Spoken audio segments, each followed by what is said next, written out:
Hello friends, welcome back to my YouTube channel G Grand Education. This is an Gaurav Kumar and today we are start our next lecture.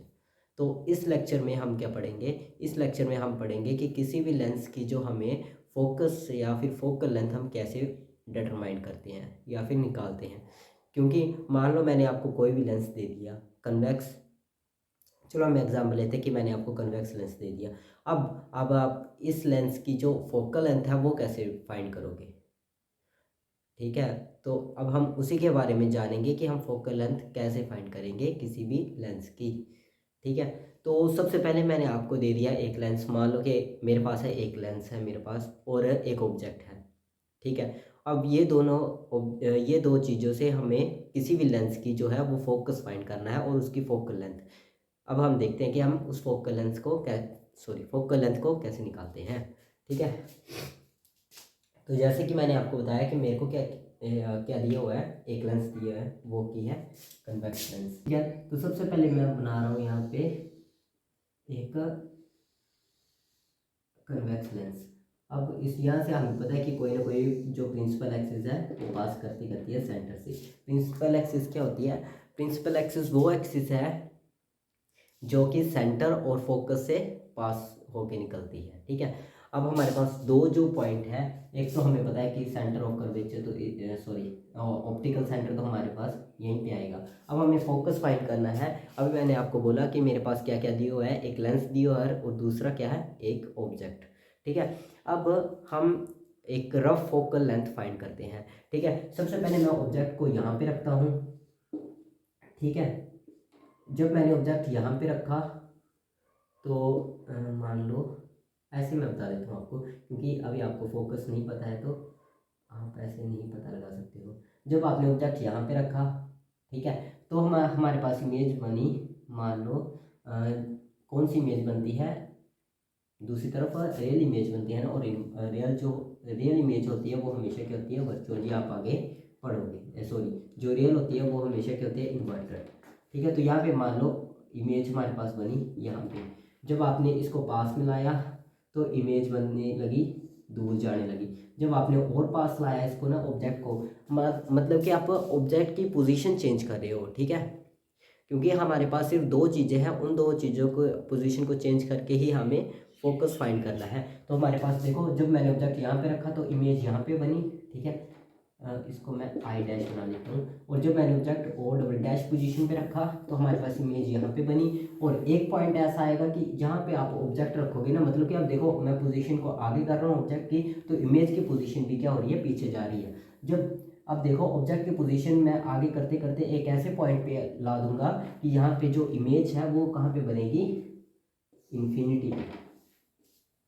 ठीक है, image कहाँ पे बनेगी, infinity पे। जब हमारे पास image infinity पे बनेगी तो जो जहाँ पे आपने ऑब्जेक्ट रखा होगा उसी उसी पॉइंट पे क्या आएगी हमारे पास, फोकस। वही पॉइंट हमारे हम क्या मान लेंगे, उसी पॉइंट को हम मानेंगे जो कि है फोकस इस लेंस का जो हमने लिया हुआ है। यहाँ पे हमने कन्वेक्स लेंस लिया हुआ है ना, तो इस लेंस की जो फोकस है वो हमें मिल चुका है। कैसे? क्योंकि जब जैसे जैसे हम यहाँ पे देखो, जब ऑब्जेक्ट हमने यहाँ पे रखा तो इमेज मान लो यहाँ पे बनी। जब हमने ऑब्जेक्ट और पास रखा तो इमेज थोड़ी दूर बनने लगी। ठीक है, आप ऐसे ऐसे करते करते एक पॉइंट ऐसा आ जाएगा हमारे पास जबकि ऑब्जेक्ट की जो इमेज है वो कहाँ पे बनेगी, इन्फिनिटी पे। और जब हमारे पास इमेज जो इन्फिनिटी पे बनेगी ना, तो जो ऑब्जेक्ट की पोजीशन होगी उसी को हम फोकस मानेंगे। क्योंकि हमने जब ऑब्जेक्ट यहाँ पे लिया हुआ था तो हमारे पास इमेज कहाँ पे बन रही थी, इन्फिनिटी पे। और जब हमारे पास इमेज इन्फिनिटी पे बनेगी तो उस ऑब्जेक्ट की पोजीशन ही हम फोकस लेंगे। ठीक है, तो इसको बोलते हैं हम फोकल लेंथ। तो इसी को हम फर्स्ट फोकल लेंथ मानते हैं, या फिर फर्स्ट प्रिंसिपल फोकस मानेंगे या फिर फोकल लेंथ मानेंगे। अब हमारे पास फर्स्ट प्रिंसिपल फोकस की डेफिनेशन क्या आएगी? डेफिनेशन हम सिर्फ ऑब्जेक्ट को आगे बढ़ा रहे थे ना, तो ऑब्जेक्ट की जो पोजीशन थी उसी से हम बताएंगे। तो हम क्या लिखेंगे, the position of an object on the principal axis of the convex lens in which the image is formed at infinity, and that position of object is known as the first principal focus। क्योंकि उसी object की उसी position को हम क्या बोलेंगे, या फिर उसी पॉइंट को हम क्या बोलेंगे, फोकस। क्या बोलने का मतलब, अब मैं हिंदी में बोलता हूँ कि ऑब्जेक्ट की वो पोजीशन जो कि है प्रिंसिपल फोकस पे, जिस पोजीशन के कारण जो ऑब्जेक्ट की इमेज बन रही है वो बन रही है इन्फिनिटी पे।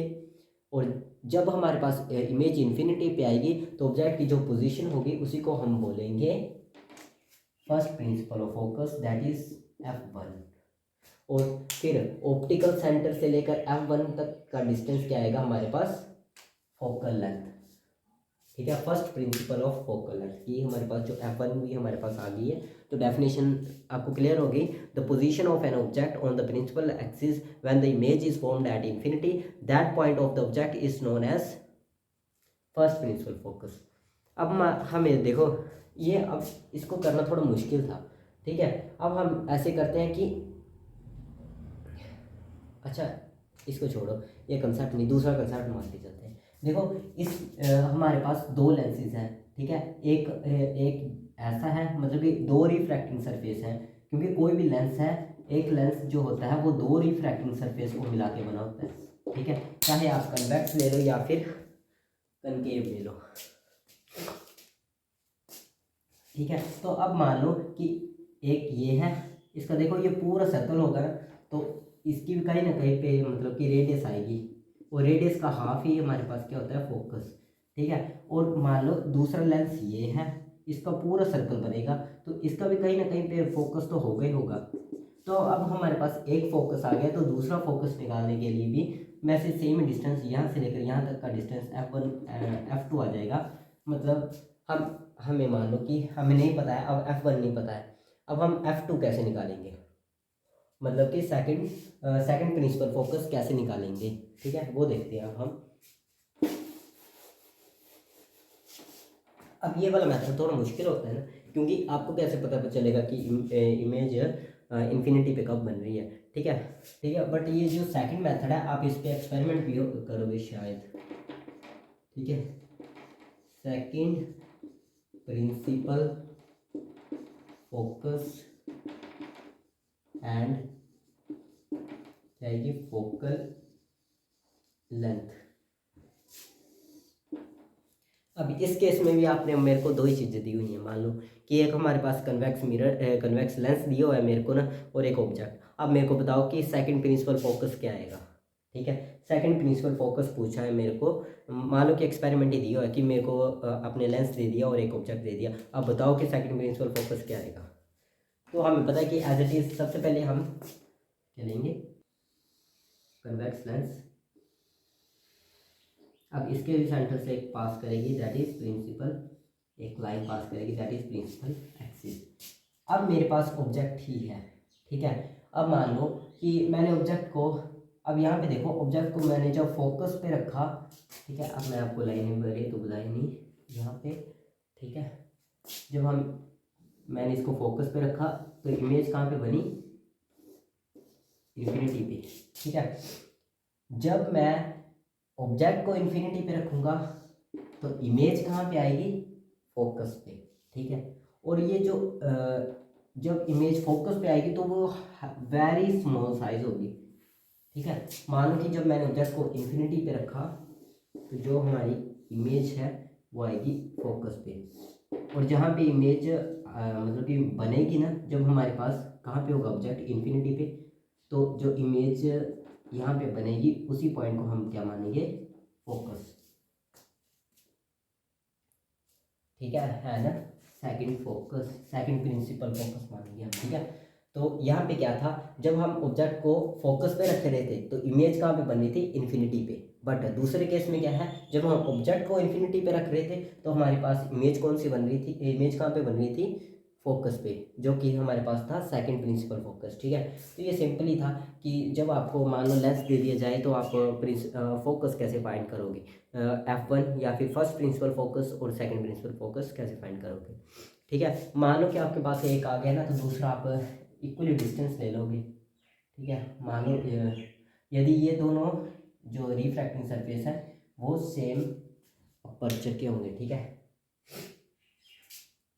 तो हमारे पास F2 और F1 दिया जाएगा। मान लो आपके पास डिफरेंट यदि दे दिया हो ना, मान लो कि ये अपर्चर थोड़ा किसी और मीडियम का हो और ये अपर्चर किसी और मीडियम का हो, तो भी आप फोकस इजीली फाइंड कर सकते हो आप। ठीक है, तो मेन मकसद इसका ये था कि आपको लेंस दे दिया जाए तो आप फोकल लेंथ कैसे फाइंड करते हो। ठीक है, और दो जब सेकंड प्रिंसिपल फोकस की डेफिनेशन क्या आएगी, when object lies at infinity then the image formed at then the image formed on the principal axis and the principal axis and the position of the image at that point is known as second principal focus। ठीक है, तो ये आ गया हमारे पास first principal focus और second principal focus. ठीक है, अब हम एक चीज़ मिस कर दी हमने, चलो छोड़ो वो इजी है। अब जो हम सेकंड जो टॉपिक करेंगे वो ये है, what is the focal length of a lens when it dissolved या फिर इमर्स्ड इन अ लिक्विड और वाटर, कि किसी भी लेंस की फोकल लेंथ पे क्या असर होगा जब हम उसे पानी में या फिर किसी और तरल पदार्थ में डालेंगे। ठीक है, अब जब मैंने चिल्ड्रन साइंस क्विज कंपटीशन का थोड़े दिन पहले हुआ था हमारे स्कूल में, तो वहीं पे हमें ये क्वेश्चन पूछा था कि क्या असर होता है जब हम उस किसी भी लेंस को पानी में इमर्स करते हैं, डुबाते हैं, तो क्या असर होता है। तो सबसे पहले हमने पिछली वीडियो में हमने लेंस मेकर फॉर्मूला पढ़ा था। अब इसमें सबसे पहले हम क्या करेंगे, लेंस मेकर फॉर्मूला पढ़ते हैं। सबसे पहले पीछे हमने, क्योंकि इसमें लेंस मेकर फॉर्मूला का यूज़ आएगा, तो हमें पता है कि लेंस मेकर फॉर्मूला क्या आएगा, किसके इक्वल होता है हमारे पास, किसके इक्वल होता है n-1 1/r1 माइनस के 1/r2। ठीक है, यह है हमारे पास। ठीक है, जब हम लेंस को एयर में रखेंगे तो हमारे पास 1/f किसके इक्वल आ जाएगा, 1/fa के। ठीक है, क्योंकि हम अभी लेंस को कहाँ पे रख रहे हैं, एयर में, एयर मॉलिक्यूल्स हैं साथ में, क्योंकि n1 हमारे पास क्या होता है एयर और n2 हमारे पास होती है ग्लास। ठीक है, तो Ng/A इसको बोलते हैं refractive index of glass with respect to air, क्योंकि हमारे पास n2 क्या है, glass with respect to air. 1 और किसके इक्वल आ जाएगा, 1/r1 माइनस के 1/r2। ठीक है, ये आ गया था हमारे पास, इसको आप मान लो इक्वेशन नंबर फर्स्ट। अब वैसे ही जब हम अब इसी की तरह जब हम इसी लेंस को जो हमने एयर में लिया हुआ था उसी लेंस को अब हम वाटर में लेंगे, मतलब कि n1 हमारे पास क्या है, कौन सा मीडियम है, वाटर, और ये n2 क्या है, ग्लास। तो जहाँ पे भी आपको ए दिख रहा है वहाँ पे वाटर लिक्विड कर दो, क्योंकि वाटर हमारे पास क्या है, लिक्विड। W या नहीं दो, आपकी मर्जी है, बट बुक में L दिया है तो इसको L ही मान लो। एयर की जगह क्या है हमारे पास, अब वाटर सॉरी लिक्विड आ जाएगा, लिक्विड Ng माइनस के 1/r1 माइनस के 1/r2। ठीक है, अब हमने पीछे एक रिलेशन पढ़ा था, जब हम ग्लास स्लैब लेते थे उसको तीन मीडियम में डिवाइड कर देते थे। सबसे ऊपर क्या आता था, एयर, सेकंड नंबर पे क्या आता था हमारे पास, क्या आता था, वाटर, मतलब कि लिक्विड, और जो थर्ड था वो आता था वाटर। वाटर के नीचे क्या आता था हमारे पास, क्या आता था, फिर से एयर। ठीक है, आप ऐसे मान लो ये वो इतना पानी है और इसमें एक लेंस डुबोया हुआ है, तो तब भी रे को, जो हमारे पास रे ऑफ लाइट है, उसको 3 रिफ्रैक्टिंग सरफेस से होके गुजरना पड़ेगा। ठीक है ना, तो हमारे पास क्या आएगा, हमने ये रिलेशन क्या पढ़ा था, NLA और फिर ग्लास आएगा, glass with respect to liquid, A with respect to glass is equal to 1। इसको मैं साफ कर देता हूँ, आपने भी पीछे पढ़ा हुआ है, एक बार पीछे आप देख सकते हैं। तो हमें निकालना क्या है, ये निकालना है LNG, बट हमें चाहिए क्या, ANG भी चाहिए साथ में। तो अभी आपको पता है कि जब हम इसके उल्टा चाहिए था, मतलब कि GN ने refractive index of air with respect to glass दिया है। अब जब हम इसका रेसिप्रोकल कर देते थे तो हमारे पास क्या आता था, refractive index of glass with respect to air. तो इसको जब हम ऊपर ले जाएंगे और नीचे ले जाएंगे, मतलब कि इसका क्रॉस मल्टीप्लाई कर दो, तो हमारे पास क्या आएगा, A N G is equal to 1/g/n/a। ये आ गया हमारे पास। अब ये चाहिए हमें, तो इन दोनों को दूसरी तरफ ले जाओ, glass with respect to liquid, तो हमारे पास ये आएगा 1/a(n)l इंटू एल एन जी, 1 यहाँ पे क्या था, ए N G, A N L और जी एन और ए। यहाँ पे देखो 1/gn किसके इक्वल है, ए एन जी के, तो हम क्या लिख सकते हैं, L N G A N G upon A N L. ठीक है, अब ये वाली इक्वेशन जो हमारे पास थर्ड बनी, इसको सेकंड मानो, putting equation third in second. ठीक है, जब हम इसको सेकंड में पुट करेंगे तो हमारे पास क्या आएगा, 1/fl is equal to, L N G किसके इक्वल आया, L N G A N G upon A N L, A N G upon A N minus के 1/r1 माइनस के 1/r2। ठीक है, इसको जब हम और सिंप्लीफाई करेंगे, रहने दो, अच्छा इतने रहने दो ना, ठीक है ना। ठीक है, अब हम इसको मान लेते हैं equation number 4, dividing equation first with fourth, dividing equation first and fourth, तो हमारे पास 1/fa is equal to 1/fn किसके इक्वल आएगा, 1/fa किसके इक्वल है, ए एन जी माइनस के 1/r1 माइनस के 1/r2। तो इसको हम इसके साथ मल्टीप्लाई करेंगे। अच्छा, इसको आप एलसीएम ले लेते, ए एन जी माइनस के 1/a(n)l 1/r1 माइनस के 1/r2। इसको कैंसिल कर दो, हमारे पास ये ऊपर चला जाएगा, ये यहाँ पे आ जाएगा, ये ऊपर चला जाएगा, तो क्या आएगा, F A is equal to A N G minus के 1, जब हम इसका एलसीएम लेंगे यहाँ पे क्या आ जाएगा, ए एन और एल, और अपॉन में ए एन एल है, तो इसको मैं ऊपर लिख सकता हूँ, यहाँ पे आएगा ए एन और एल। ठीक है, और यहाँ पे ये मल्टीप्लाई हो रहा है, दूसरी तरफ क्या हो जाएगा, डिवाइड हो जाएगा, सॉरी यहाँ पे डिवाइड हो रहा है, दूसरी तरफ जाके ये क्या होगा, मल्टीप्लाई, ये किसके इक्वल आ जाएगा, इस पूरे को ब्रैकेट में लिखता हूँ, एफ इंटू ए। ठीक है, ये आएगा जब हम फोकल मतलब कि जब हम लेंस को कहाँ पे डालेंगे, वाटर लिक्विड में, तो हमारे पास फोकल लेंथ किसकी इक्वल आई, इसकी इक्वल आई। अच्छा, यहाँ पे देखो रिफ्रैक्टिव इंडेक्स है ना, refractive index of glass with respect to air और refractive index of liquid with respect to air. जब हमारे पास रिफ्रैक्टिव इंडेक्स ऑफ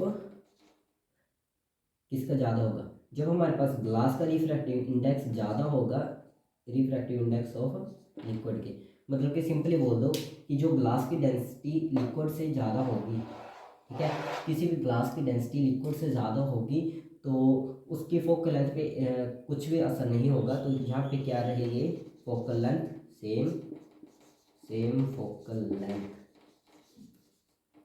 तो जो फोकल लेंथ है वो हमारे पास सेम रहेगी। बट जब लिक्विड की रिफ्रैक्टिव इंडेक्स मतलब कि लिक्विड की डेंसिटी इसकी डेंसिटी से ज़्यादा होगी ग्लास की डेंसिटी से, तो हमारे पास जो फोकल लेंथ है वो क्या हो जाएगी, नेगेटिव में चली जाएगी। वो बताता हूँ क्यों, कि जो ग्लास का रिफ्रैक्टिव इंडेक्स भी सेम ही है विद रिस्पेक्ट टू एयर, और जो लिक्विड है उसका रिफ्रैक्टिव इंडेक्स भी सेम है, तो वो कैसा बिहेव करेगा, तो उसकी जो फोकल लेंथ होगी वो इन्फिनिटी चली जाएगी, क्योंकि दोनों का रिफ्रैक्टिव इंडेक्स सेम है।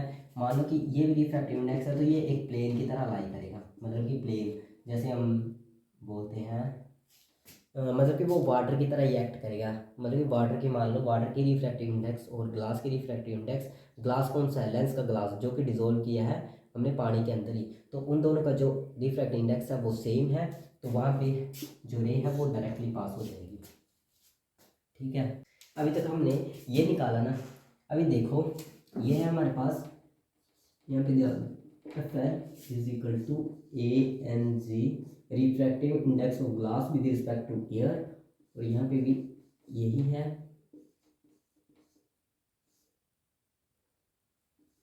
मैं इसी को दोबारा से लिख रहा हूँ।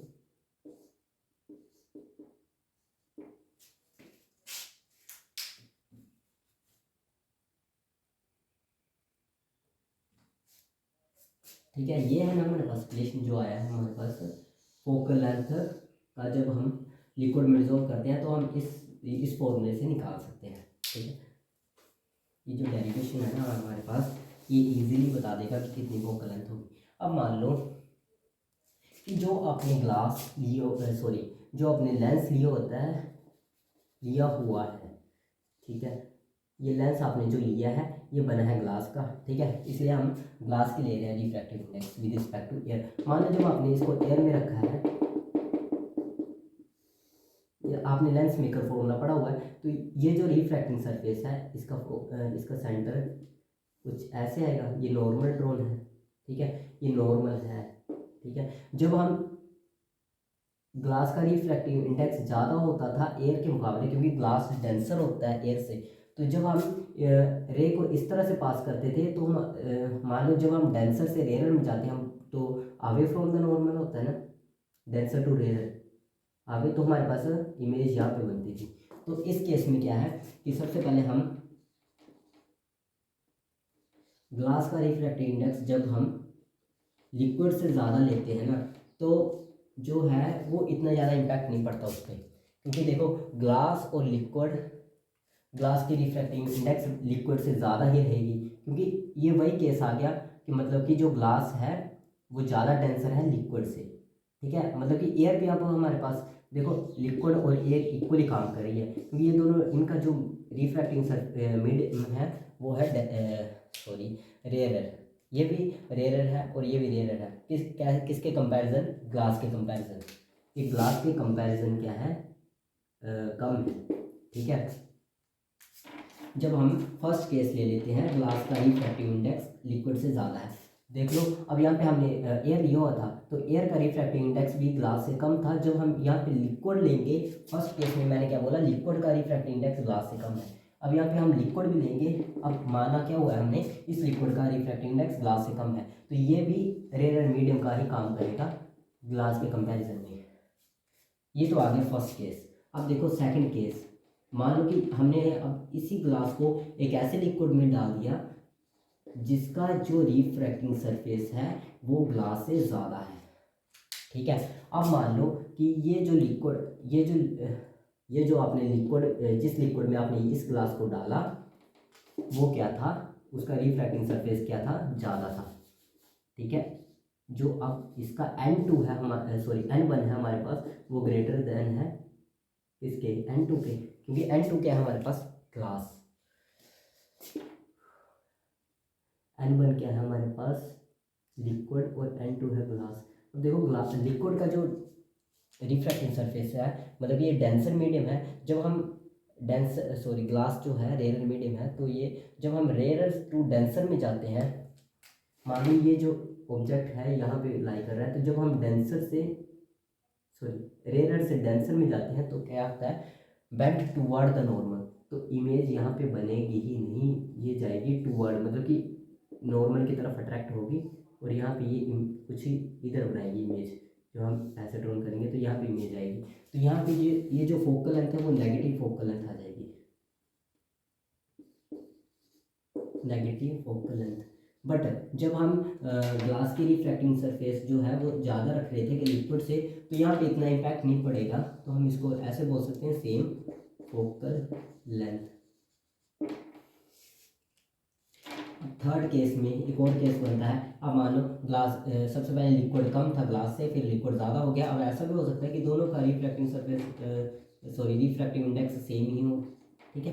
तो यहाँ पे कुछ ज़्यादा इम्पैक्ट नहीं होगा, क्योंकि ये जो N2 है हमारे पास, वो पहले हमने लिया एयर, तो उसका सेम ही है NL से।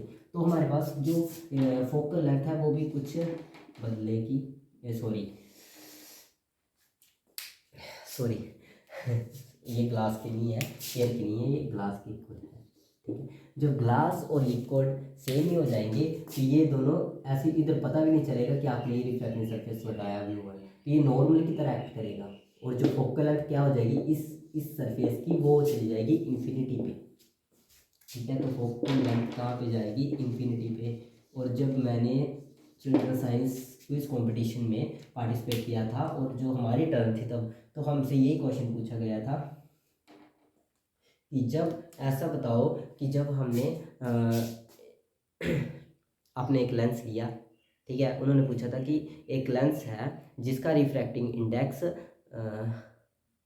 सॉरी मैं दोबारा से बताता हूँ कि आपने एक लेंस लिया जिसका उसी लेंस को आपने पानी में डिज़ोल्व किया, और जो ग्लास मतलब कि जिस जो लेंस था उसका रिफ्रैक्टिव इंडेक्स और जो पानी लिया हुआ था उसका रिफ्रैक्टिव इंडेक्स सेम था। तो ये बताओ कि फोकल लेंथ के क्या चेंज आएगा। तो उस पर फोकल लेंथ इन्फिनिटी पे चली जाएगी, क्योंकि देखो दोनों का ये इसका रिफ्रैक्टिंग सरफेस और इसका रिफ्रैक्टिंग सरफेस सेम हो गया। तो यहाँ से लाइट सॉरी यहाँ पे ये जो पता ही नहीं चलेगा कि यहाँ पे रिफ्रैक्टिंग सरफेस आपने लगाया भी हुआ है या फिर नहीं।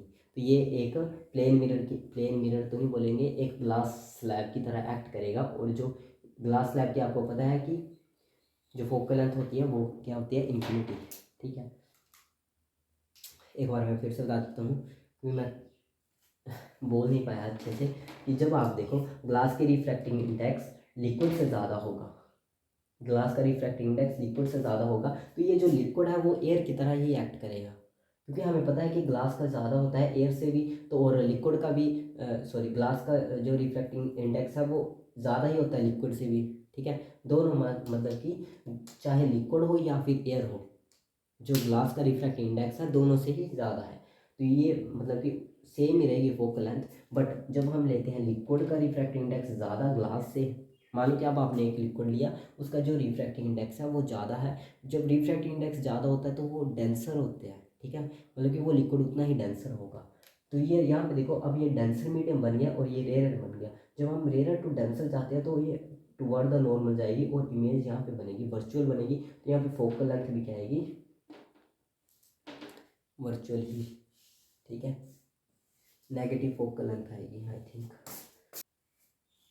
अब जो थर्ड था देखो, अब ग्लास और लिक्विड की जो अपने ग्लास जो अपने लेंस पानी में डिज़ोल्व किया, मतलब कि किस लिक्विड में डिज़ोल्व किया, तो उन दोनों का जो रिफ्रैक्टिव इंडेक्स था वो सेम था। तो यहाँ पे ये रिफ्रैक्टिंग सरफेस बना ही नहीं। रिफ्रैक्टिंग सरफेस क्या होता है, क्योंकि उन दोनों के बीच का रिफ्रैक्टिंग सरफेस वो सरफेस है कि जो कि दो मीडियम को डिफ्रेंशिएट करता है। तो यहाँ पे मीडियम ही सेम है, तो ये डिफ्रेंशिएट क्या करेगा, तो वो एक ग्लास स्लैब की तरह एक्ट करेगा। और आपको पता है कि ग्लास स्लैब की जो फोकल लेंथ होती है वो इन्फिनिटी जाती है, ठीक है। तो आज के लिए बस इतना ही। जय हिंद, जय भारत।